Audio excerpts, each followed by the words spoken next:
Olha isso, minha gente. Bate coração, traz-me da laranja. Ei, amor. Umas forças que se atraem. Oh, amor. Tô morrendo de viver, tô morrendo de vontade de você.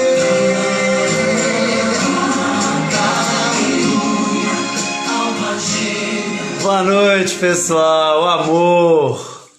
O amor suspende a saia das mulheres, tira os óculos dos homens. O amor, seja como for, é o amor. Já dizia Carlos Drummond de Andrade. Música de fundo Peninha, Alma Gêmea, né? Sucesso aí na voz do Fábio Júnior também. É isso, pessoal. Hoje vamos voltar a falar sobre o amor. Boa noite todo mundo que está chegando aí, Guedes, Marisa, Elisana, André, isso aí, pessoal. Hoje vamos então, né, dar sequência ao que estamos fazendo aí desde o início, né,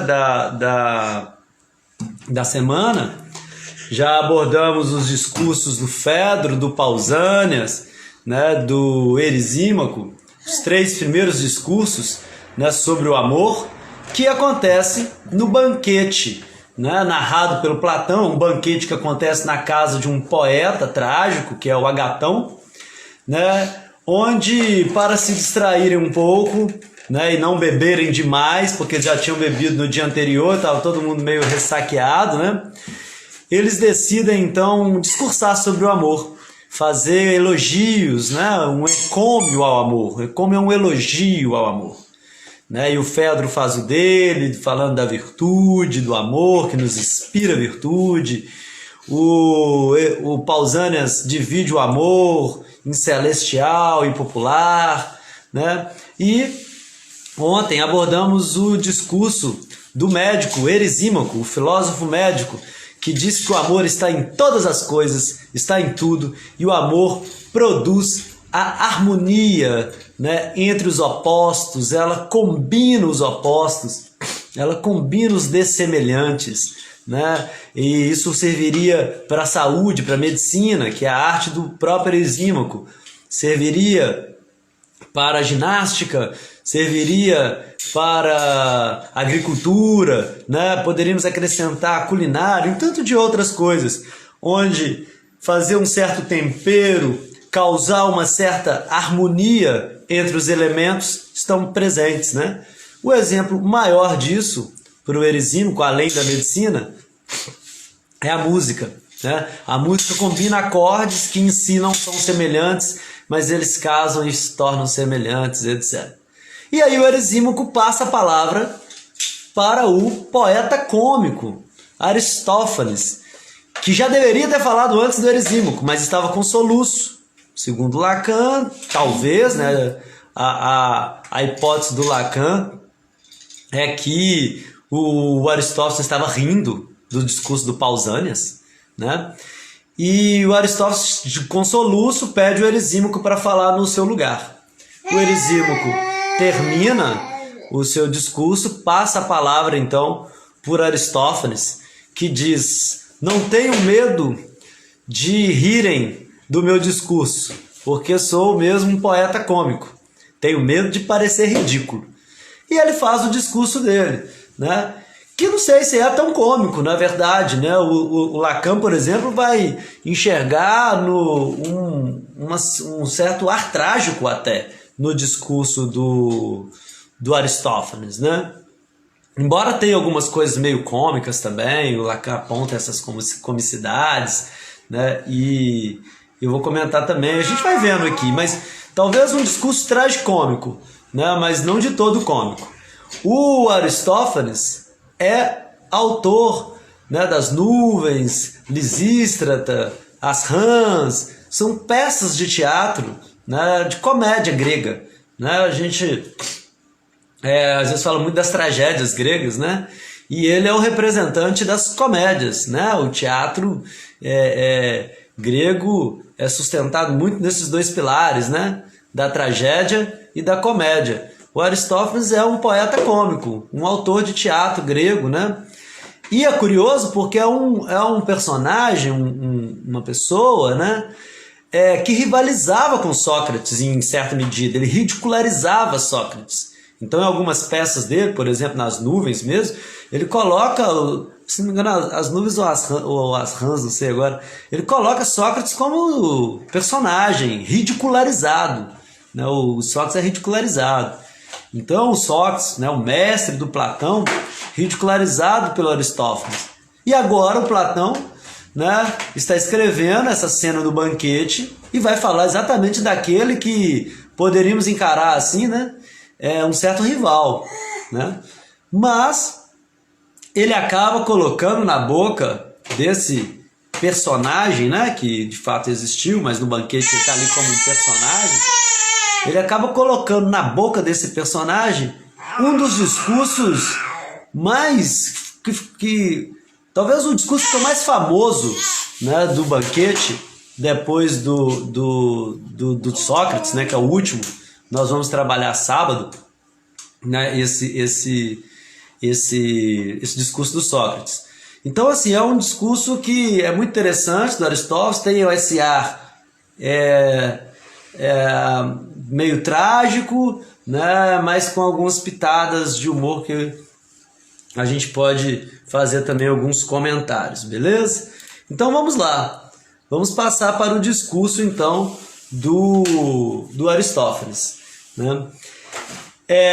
Como eu disse, talvez um dos pontos altos assim do banquete, é um discurso muito comentado, né? É uma fala sobre o amor que ficou muito famosa, né? E talvez alguns de vocês, mesmo quem não teve experiência de ler o banquete, talvez já chegou a alguma coisa desse mito, porque é muito curioso isso. O Aristófanes escreve um mito para explicar o amor, a força do amor, né?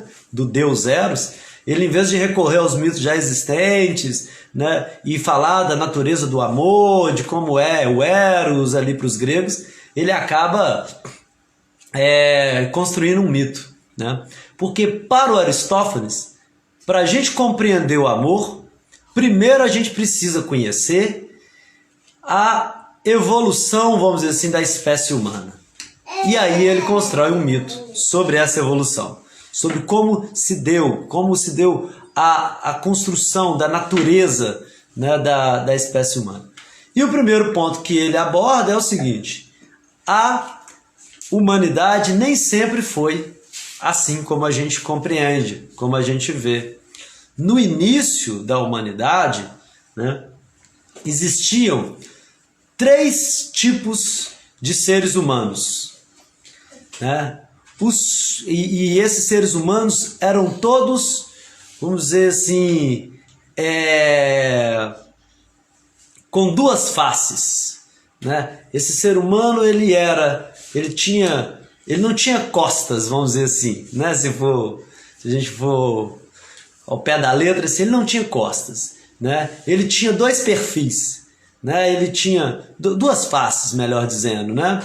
Então, esse ser humano, o primeiro ser humano, ele era formado, né, por uma face, né, com o rosto, os órgãos genitais, os pés, as pernas, e em vez das costas ele tinha uma outra face virada para o outro lado, um outro rosto, mais 2 braços, mais 2 pernas, outro órgão genital e etc.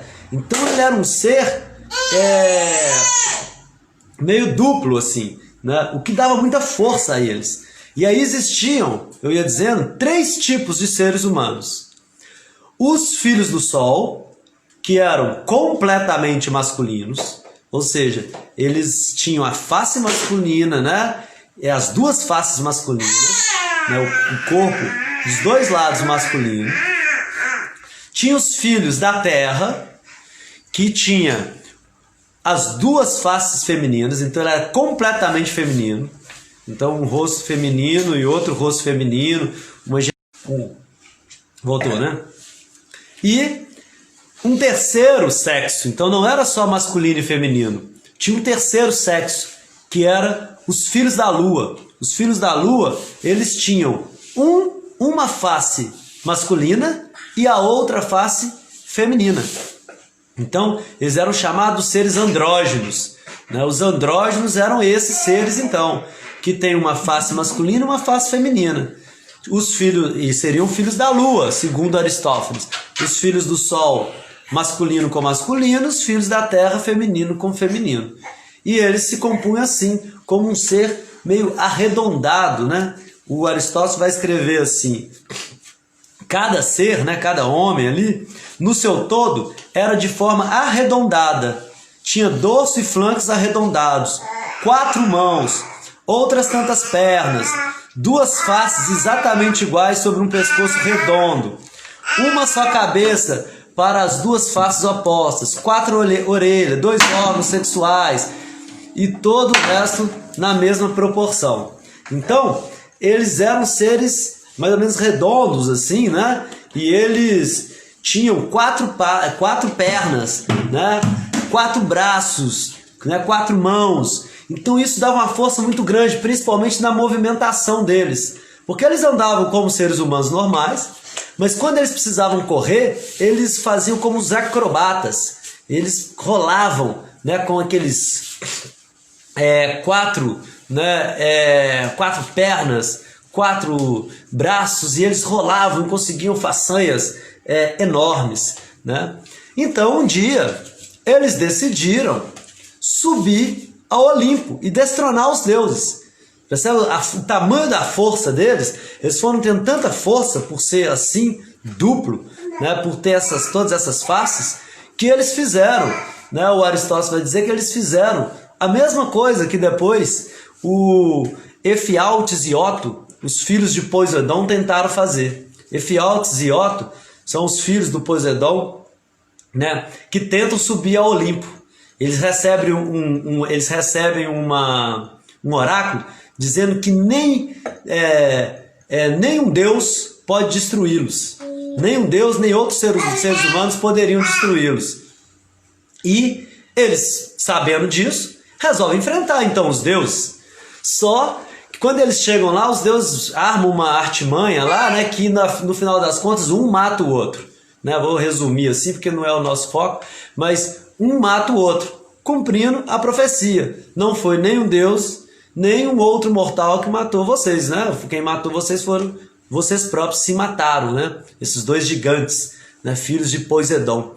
Então, o Aristófanes vai dizer assim: os seres humanos, então, esses seres duplos, eles têm tanta força que eles vão fazer a mesma coisa que os filhos de Poseidon.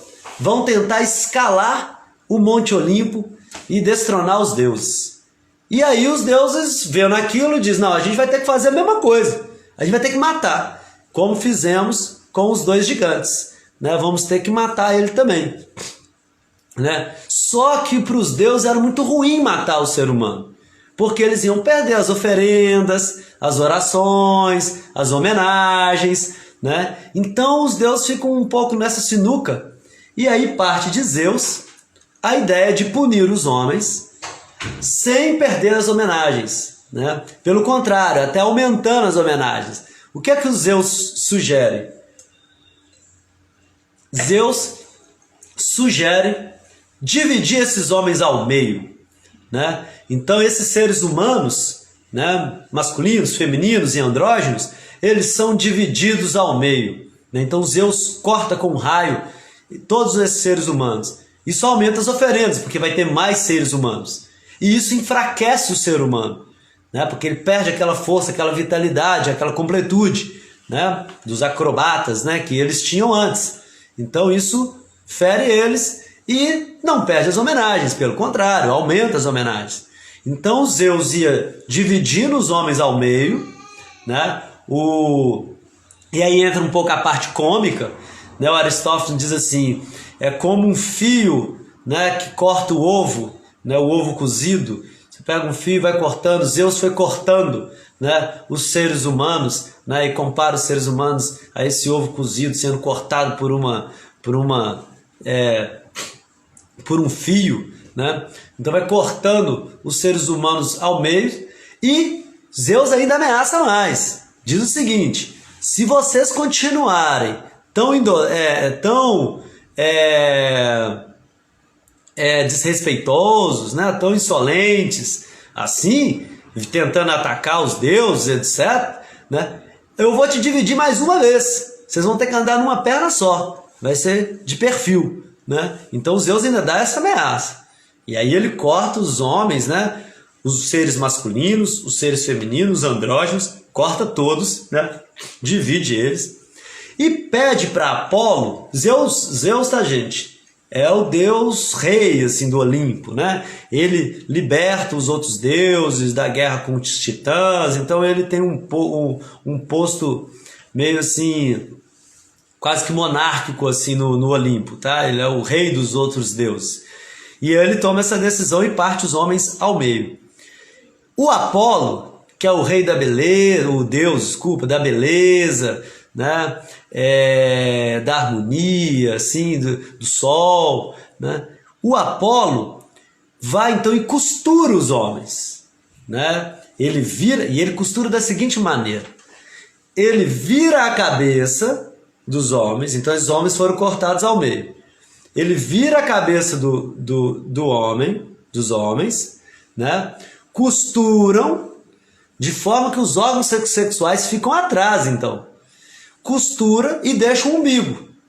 Então, de início, os órgãos sexuais desses primeiros humanos cortados ficavam atrás, né? E segundo o Aristófanes, esses homens procriavam como as cigarras, botando ovo. Então eles não tinham a relação sexual propriamente dita, né? A relação física, né? Eles faziam como as cigarras botando ovo, porque os órgãos sexuais ficaram atrás na hora que o Apolo fez a costura final lá, né? Só que começou a acontecer o seguinte: eles procuravam uma outra metade, porque eles agora estavam divididos, tinha uma metade que faltava a eles, e eles procuravam essa outra metade. Quando eles encontravam essa metade, eles abraçavam essa metade e não queriam soltar de jeito nenhum e morriam de inanição, né? De tão encantados que ficaram, né, com esse encontro, né? O que talvez revele algo do Aristófanes, assim, do perigo do amor, né? Do outro se completar demais, né? A gente, sei lá, me parece uma coisa assim, né? Porque antes de falar propriamente do amor, do que é o amor, ele fala desse tempo. Então a gente vai ver 3 tempos assim. O homem duplo, vou chamar assim, esse ser andrógeno, esse ser arredondado, etc e tal. O ser metade, mas com sexo atrás, que morria de inanição ao encontrar o outro, e ficava lá assim, né, ávido pelo encontro, e ficava tão ávido pelo encontro que na hora que encontrava não queria largar mais, não queria fazer mais nada. E aí tem um terceiro movimento. Zeus pede então, salvo engano, para o próprio Apolo, colocar as genitálias na parte da frente. Tira então de trás, coloca na parte da frente. Tal qual são os seres humanos, né, hoje, né, depois desses processos míticos aí que o Aristófanes nos sugere, né? Então ele coloca o sexo dos homens na frente. Por quê? Coloca na frente. Principalmente para os homens, os seres humanos, né, se saciarem ao fazer o sexo. Porque agora eles passam a reproduzir não mais como cigarra, mas como seres humanos mesmo, né? Através do sexo, né? Então, eles, da penetração do pênis com a vagina, etc. Então, isso dava uma saciedade, né? E mesmo quando não era um encontro heterossexual, né, ainda produzia-se essa vertente para o Aristóteles, até principalmente, né, a Elisandro falando, graças a Deus, né, aos deuses, né, a Zeus e a Apolo, né, então trocaram, né, colocaram as genitálias na parte da frente.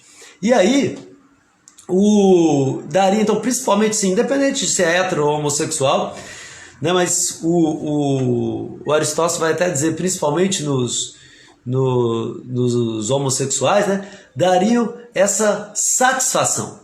Por que principalmente nos homossexuais? Porque no amor heterossexual, o que ele acha que é o grande barato dessa invenção é a reprodução. Os homens iriam então reproduzir, né? Mas iriam saciar também, mas mesmo quando fosse, né, o amor entre homens, por exemplo, a pederastia, né, que a gente trouxe já em outros encontros, aquele amor típico da Grécia, de um homem mais velho com um homem mais novo, né, teria uma saciedade.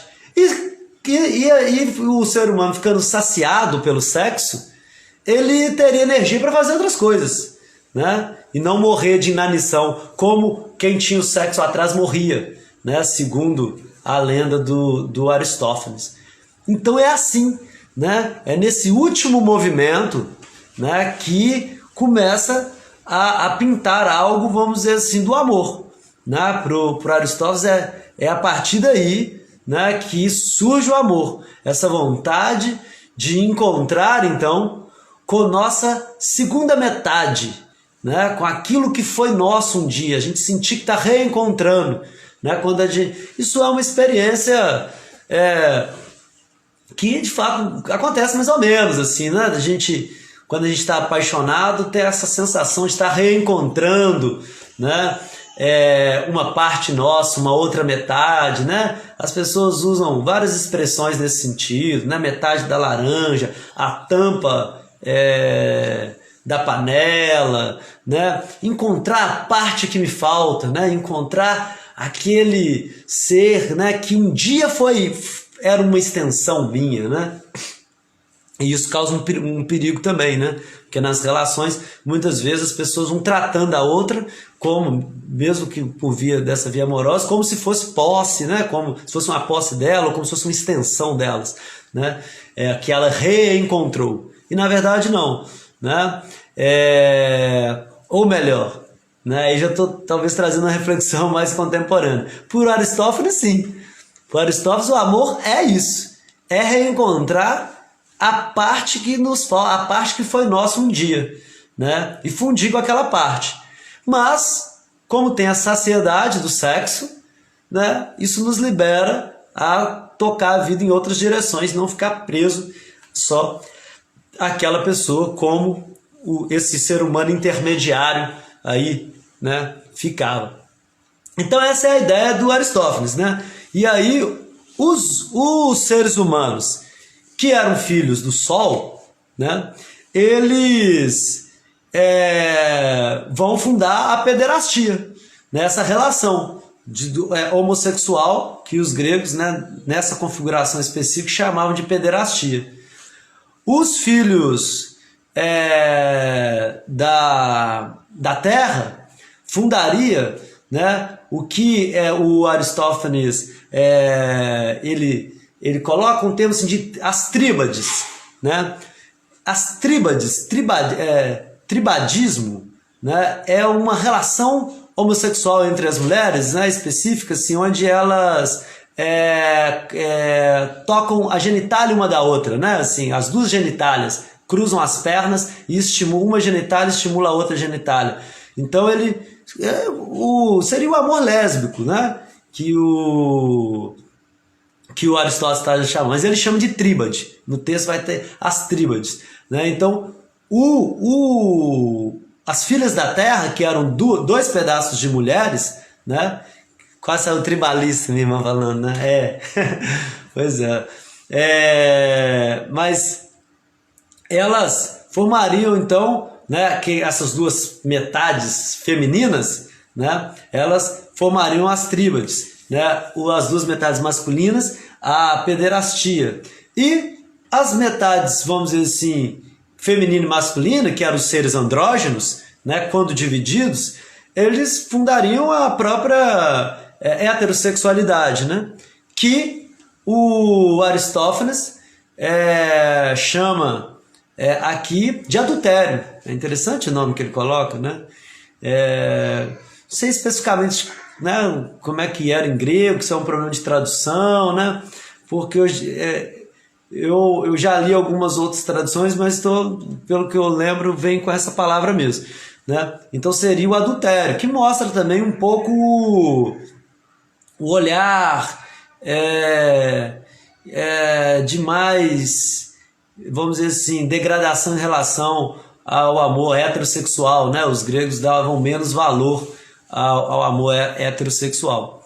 Então assim formaria o amor. A gente sairia, né, atrás, né, dessa nossa metade, né, dessa nossa outra parte, né, dessa metade da laranja, né, se vocês quiserem assim, né, a gente pensar nessa outra parte, ou a tampa, né, a tampa da panela, né, algo que um dia foi nosso e que foi separado, né. Isso para o Aristófanes é o que ele chama da ânsia pela plenitude, não é? Olha só, a gente vai atrás, a gente corre atrás, né, com uma ânsia de nos completar. Nós somos seres divididos, né? Isso é uma expressão, por exemplo, lacaniana, né? Chamar-se sujeito a um sujeito dividido, porque desde a fundação da psicanálise, né, o Freud sempre olhou a mente como algo dividido, nunca como algo unificado, totalmente unificado. Primeiro ele divide entre inconsciente, pré-consciente, consciente, depois id, ego e superego. Então o Lacan, né, o que vai prosseguir os ensinamentos do Freud, vai dizer que o sujeito é dividido, né? Aí ele vai trabalhar com uma ideia dos significantes, que eu não vou entrar aqui, mas ele vai explorar exatamente, vai usar exatamente essa expressão, né? O sujeito é sempre um sujeito dividido, né? Ou seja, tem sempre algo que falta a esse sujeito. Esse sujeito nunca consegue se representar por inteiro. Esse sujeito nunca está completo. Ele não é uma unidade, né? Tem um livro do Mário de Andrade, que ele escreve uma coisa que eu acho super bonita, né? Ele fala assim, o ser humano não é um completo, ele é um complexo, né? Ou seja, um completo é isso, né? Um indivíduo, alguém que não fosse dividido, né? E o Lacan vai dizer, não, o sujeito é sim dividido. Ele talvez poderia concordar com o Mário de Andrade, né? Ele não é um completo, ele é um complexo de coisas, né? Nós somos assim, nós amamos e odiamos, nós estamos ali sempre perdidos, né? Assim, no que é que a gente quer exatamente, tem sempre algo que nos falta, né? E vocês percebem que, se a gente for a fundo, né, essa expressão talvez ela tenha uma raiz até mesmo platônica em Aristófanes, né? O Aristófanes como esse personagem do Platão, né? Ou seja, o Aristófanes está dizendo, nós somos, os seres humanos são seres divididos, eles não são seres completos, eles não têm a plenitude, nós não temos plenitude. E o amor, então, o Deus Eros, né, ele nos inspiraria exatamente a buscar essa plenitude. Eu até separei uma partezinha aqui para a gente ler, né, sobre esse momento. Olha só o que ele diz, né? Porque tem uma coisa muito interessante antes também. A Marli falando, somos um ser decaído em busca da plenitude. Mais ou menos isso, né? A gente recebe um castigo a ideia do Aristóteles é essa, né? A gente recebe um castigo dos deuses, de Zeus e de Apolo, né? Somos divididos ao meio e estamos aí na busca da plenitude, nunca muito satisfeitos, né? A gente está sempre nessa insatisfação, né? Mesmo quando a gente encontra algo que parece ser assim a nossa outra metade, né? Não dura muito tempo, né? A gente descobre que sempre falta, né? Nunca estamos completos. E o amor seria o que nos impulsionaria nessa direção. Na direção de alcançar a plenitude, de reconstruir, vamos dizer assim, um todo que um dia nós fomos e perdemos. Então, o Aristóteles diz assim, que essas duas pessoas, né, que um dia foram uma só, né, e aí foram divididas, e a partir daí a gente passa o resto da vida procurando, né, essa outra pessoa, né? E o Aristóteles vai pensar que o amor é exatamente essa procura, o amor é essa ânsia por encontrar a minha outra metade, né? Esses seres humanos, né? O Aristóteles vai dizer o seguinte: se eles forem, essa falta nos impulsiona, né? Exatamente, né? Isso por isso que ele fala da morte, né? Das pessoas que morriam de inanição quando encontravam com a outra e se sentiam saciados, completos, né? Tem algo ali, uma defesa também do Aristófanes em relação, né, à incompletude, né? Diz, olha, isso tem uma importância, né? E aí é o momento que inverte a questão das genitais para dar saciedade, né, para o ser humano. Então, essa ânsia, né, de encontrar o outro, e quando estamos apaixonados, né, o Aristóteles vai dizer assim: se quando essas pessoas encontram, né, estão apaixonadas uma pelas outras, né, se o Deus é Festo, né, o Deus Festo é o Deus do fogo, na tradição romana foi chamado de Vulcano, né, por causa do vulcão, é o Deus que faz as armas, né, forja os escudos, os metais, né. Se esse Deus, o Hefesto, chegasse para esses dois apaixonados e dissesse assim: vocês querem se fundir em um só, né? O Aristóteles diz, com certeza eles diriam sim, né? Esse é o sonho do apaixonado, né? E o Aristóteles termina dizendo uma frase que também na psicanálise a gente vai usar muito, né? Principalmente por causa de Lacan, né? O Lacan vai falar sobre isso em outras discussões sobre o amor, não só quando ele está comentando o banquete, que o amor tem algo de dois fazer um, né? Essa tentativa que o Lacan vai dizer impossível, né? De dois fazer um. Isso, por exemplo, vai gerar um comentário do Lacan, uma frase do Lacan, né? Bem enigmática, assim, quando ele diz: a relação sexual não existe, né? Essa frase ela é contextualizada nessa discussão de dois não se faz um.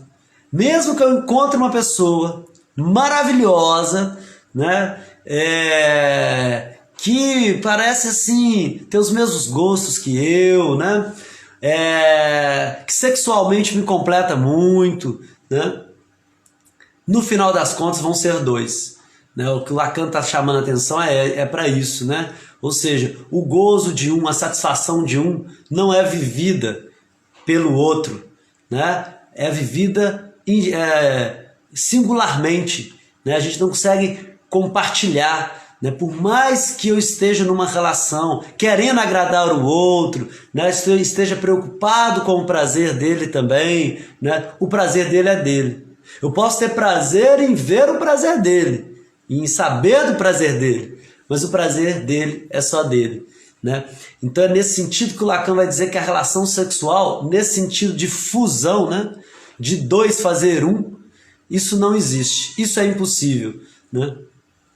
O Mateus falando, não entendo essa frase até hoje. Ela é complexa mesmo, né? Assim, também não sei se eu entendo ela em todas as suas direções também, né? Acho que parte do estudo é isso, né? A gente vai descobrindo, mas tem algo nessa direção, né? De dois é impossível fazer um. E o Lacan vai até dizer mais. O Lacan vai dizer assim, que o amor é exatamente o que faz suplência, ou seja, o que substitui, né, essa não relação sexual, né? Ou seja, o fato de não ter essas duas, o fato de não ter essa possibilidade de dois fazer um, o amor vem como algo imaginário, fingindo isso. Vocês percebem? Quando a gente está apaixonado, um pouco a gente faz, né? Assim, um pouco, ilusoriamente, a gente de dois faz um, né? Nos votos de casamento, por exemplo, é muito comum aparecer algo dessa ordem, né?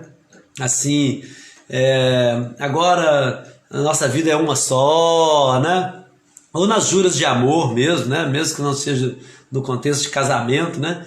essa coisa, sentido de dois fazer um, que para Aristófanes é o grande sonho dos apaixonados, que se eles pudessem, eles chamariam Hefesto, o deus Vulcano, né? O deus do fogo, para fundi-los em um só, e até na morte eles irem juntos, e o que um sente, o outro sente, e aí é a completude. E aí a gente tem a relação sexual, né? Que o Lacan vai...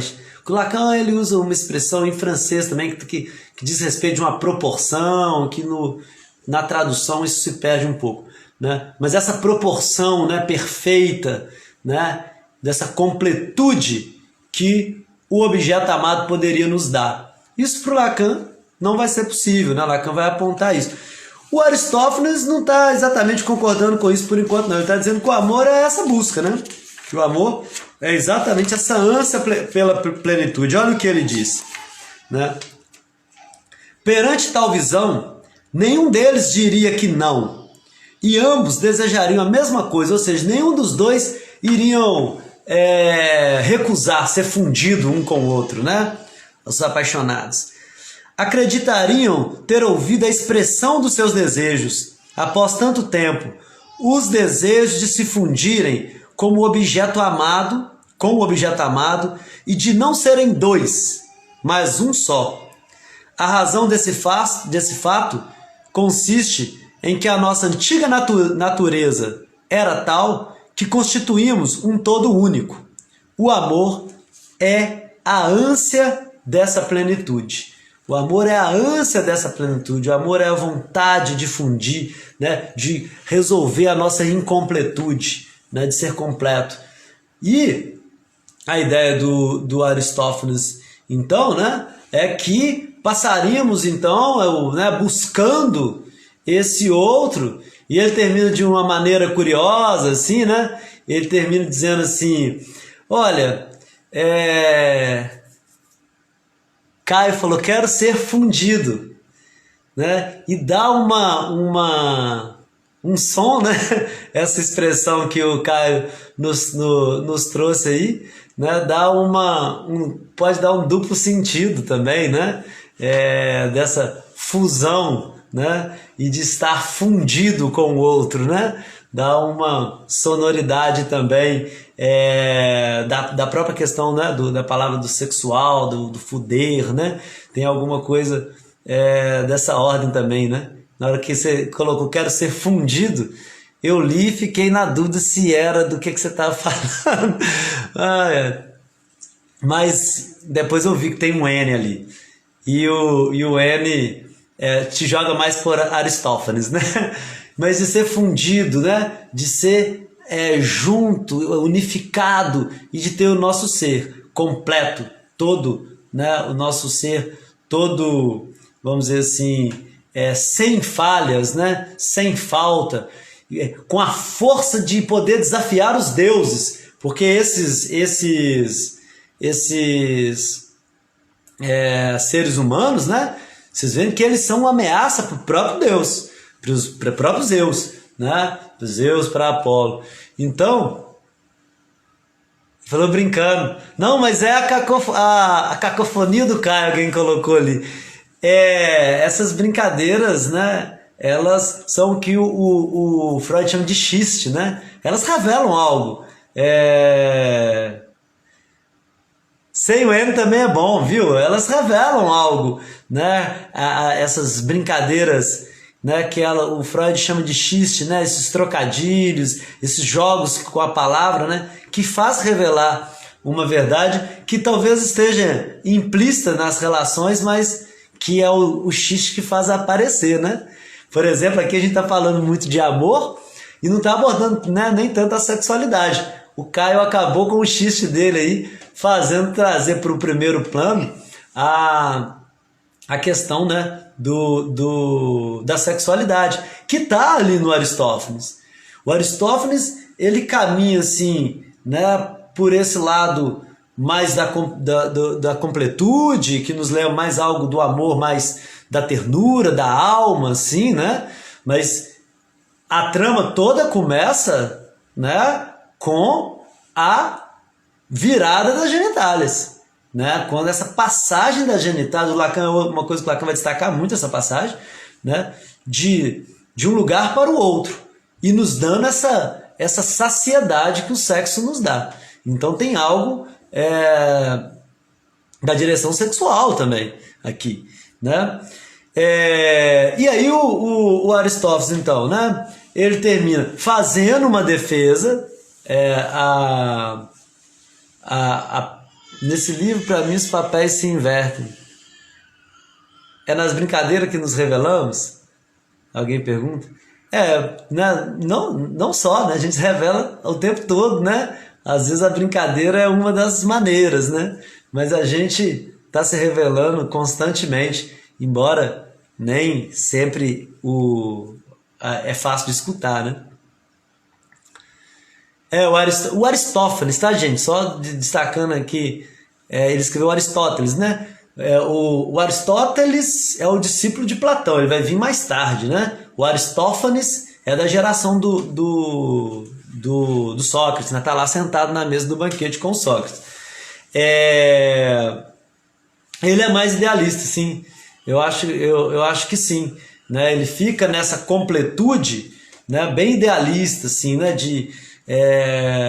Dessa outra metade, assim, né? Do outro, né? Que me completa e que me tornaria um ser sem falta, né? E relembrando a um momento mítico de completude, né? Que é outra coisa que nos lembra Freud também, né? Porque o Freud vai dizer que nós não... Olha só a frase do Freud, como ela é muito na direção do Aristófanes. Freud vai dizer que quando a gente busca um objeto amado, quando a gente encontra um objeto amado, ele vai dizer assim que nunca é um encontro, sempre é um reencontro. Por quê? Porque a gente projeta nesse ser amado, né? Eu vou responder, tá, Matheus? Essa coisa do cômico aí. A gente projeta no ser amado, né, alguma coisa que é nossa, né? Não é um pouco assim, a coisa do amor à primeira vista, por exemplo, né? Ou seja, você olha e fala, pô, aquela pessoa é perfeita, né? Você colocou algo seu, é como se você estivesse reencontrando o objeto e não exatamente encontrando, né? Então é essa sensação, e o Freud vai usar inclusive essa expressão, né? Que é como se fosse um retorno mítico a um tempo que a gente foi completo, fundido, por exemplo, na própria mãe, né? Quando o bebê e mãe estão fundidos ali, né? No ventre, por exemplo, né? E o bebê é arrancado, é dividido, né? Se a gente for pensar, isso acontece com todos os seres humanos, né? Assim, essa divisão, né? Ser arrancado do corpo materno, onde tudo completa, e aí, às vezes, mais tarde, a gente vai projetar isso em alguém, né? E aí a gente está reencontrando o objeto perdido, né? O Freud vai dizer que o objeto da pulsão, né? O objeto que satisfaria a nossa pulsão, ele é mítico. E o Aristóteles está dizendo isso também, né? O Aristóteles construiu um mito para dizer o que a gente busca é amado e desejado é a mesma coisa. Nesse contexto, sim, tá? Mistura um pouco. Eros, a gente vai ver, por exemplo, que o final, quando Sócrates vai falar de Eros, ele vai colocar a questão do desejo na primeira cena, assim mesmo, sabe?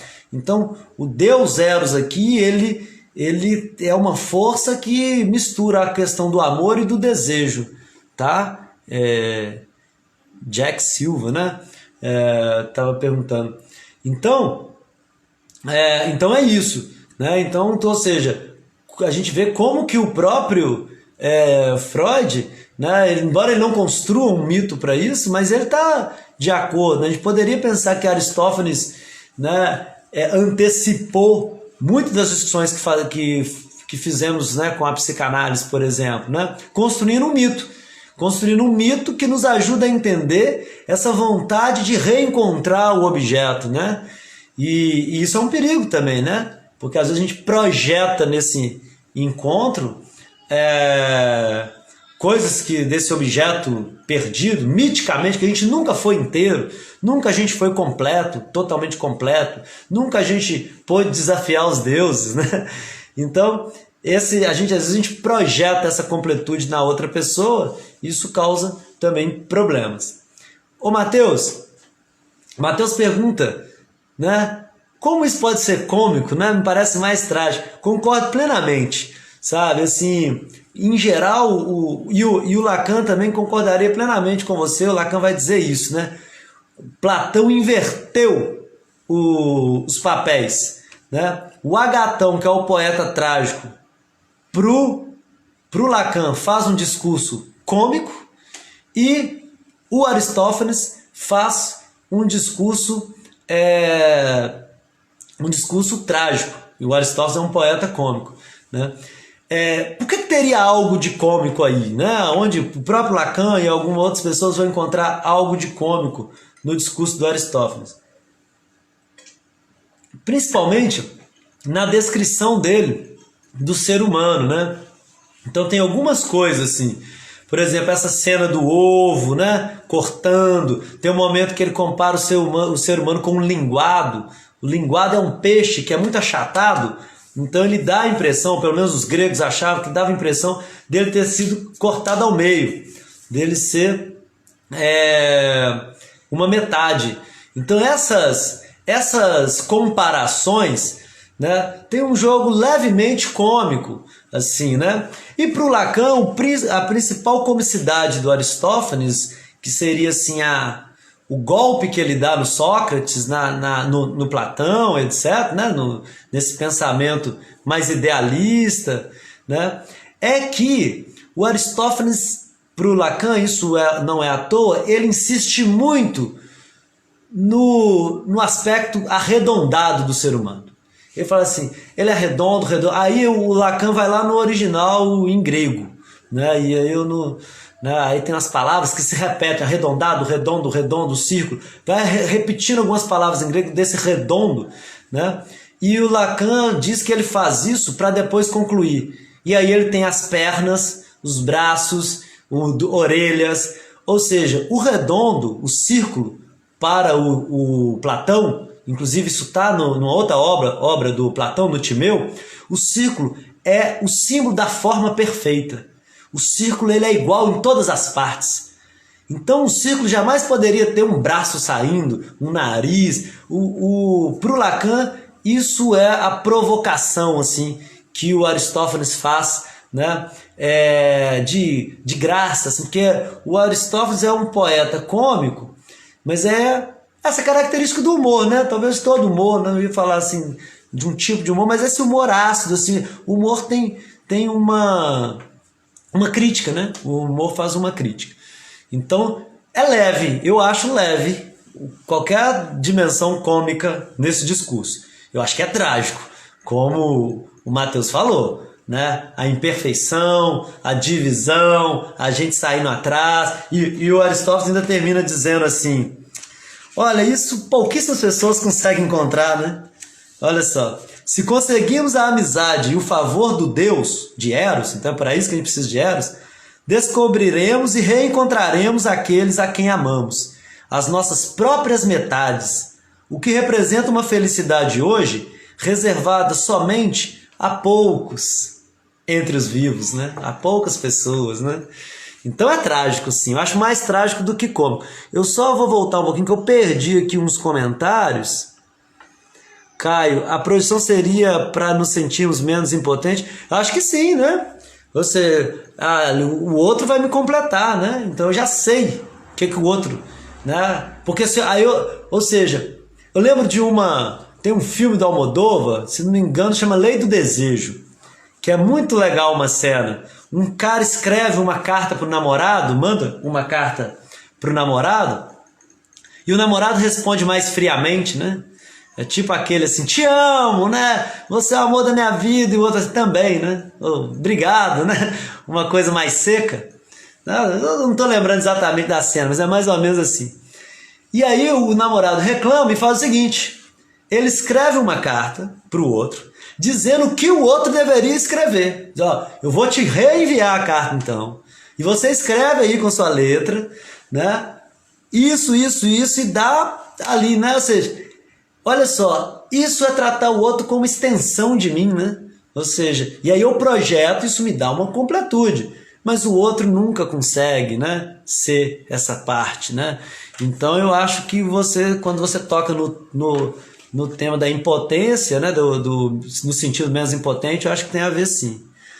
Levaria uma pessoa a enxergar sua completude na outra, é isso mesmo. A Laura Campolina, ô Laura, beleza?